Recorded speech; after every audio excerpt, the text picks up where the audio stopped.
I don't think that there's been a very large change, certainly not like has happened recently in Japan. I think broadly the American people were pleased with the speech. It talked about veterans, about the sacrifices they'd made in the war. He did it in English, the whole thing, I think, and that came across well. Of course, looking toward August 15th, I think the American people are looking for something additional, probably, beyond what he said.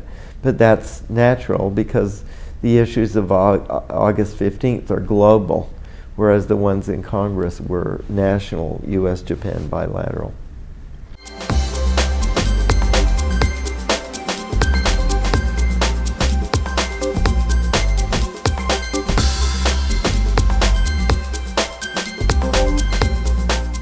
Well, I think from an American point of view, the issue of collective self-defense is quite important.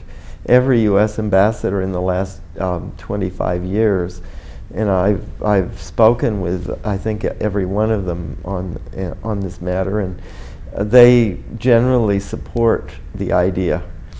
That said, Prime Minister Abe did it rather abruptly. I suppose the Kyoko Saiketsu idea, just forcing things through the diet, reminds the older people anyway of what happened in 1960. So it's probably a little bit jarring. So I suppose that's why. And then maybe the idea of collective self-defense, of what it is that the United States would hope from an ally, I think that isn't really totally well understood. The main thing for the U.S., I don't think, is boots on the ground.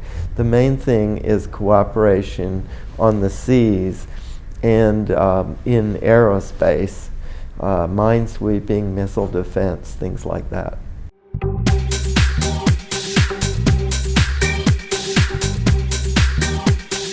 Well, the first thing is that the Gulf is very important for Japan. It gets 85% of its oil from the Gulf. And so, an active Japanese role, I think, is important. Inside the Gulf, there are certain countries that could be target of opportunity where peace building by Japan, I think, could be quite effective and important. One of the promising areas is Oman, right at the entrance to the Strait of Hormuz. Possibly another one is Jordan.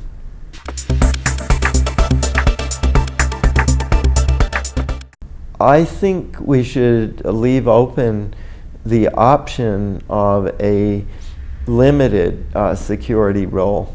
And I would say particularly on things like minesweeping, where Japan has such a large minesweeping force that is of very high quality. Broadly speaking, however, Japan has energy efficiency technology. It has first-class medical equipment.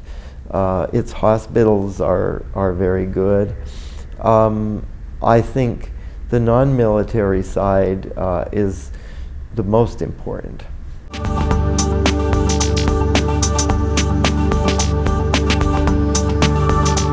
I think Japan's desired posture probably is low profile, to stay out of trouble, to be a good global citizen, but not to make too much noise. And most of those qualities are very fine qualities. I think because Japan has had a low profile, it hasn't antagonized people. In the kind of world we're moving into, though, I think there's more need for a higher profile, somewhat higher profile by Japan, particularly to balance China in peace-building areas, sometimes like minesweeping in political military areas.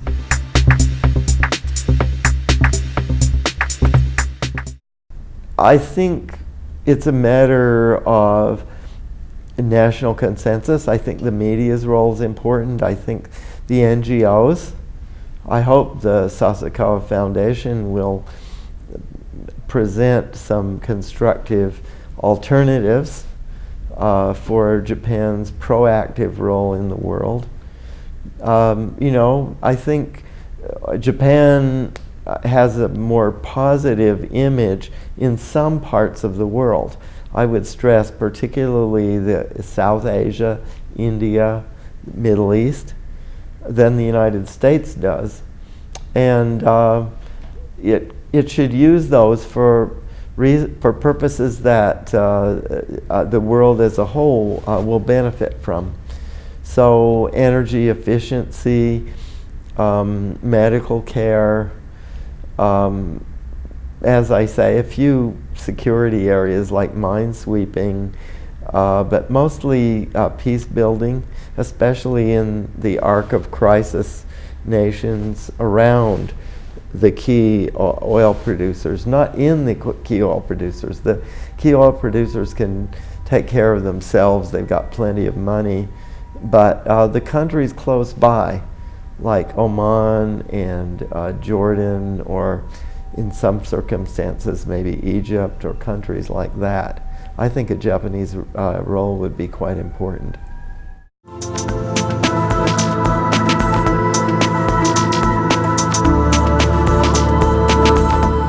I think you fill an important gap. The government, of course, represents the country, but it doesn't move quickly. And sometimes it can't be candid. It can't be as forceful as I think Japan needs to be in the world.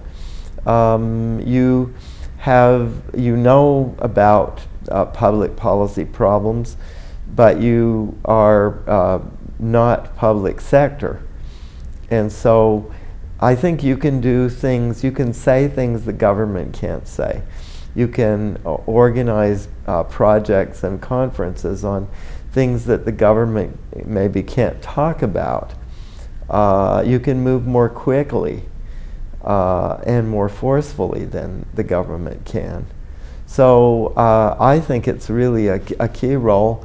I'm not sure if you're the Ford Foundation or the MacArthur Foundation or exactly what you are, what the American equivalent would be, but I do think you have a very important role in Japan today.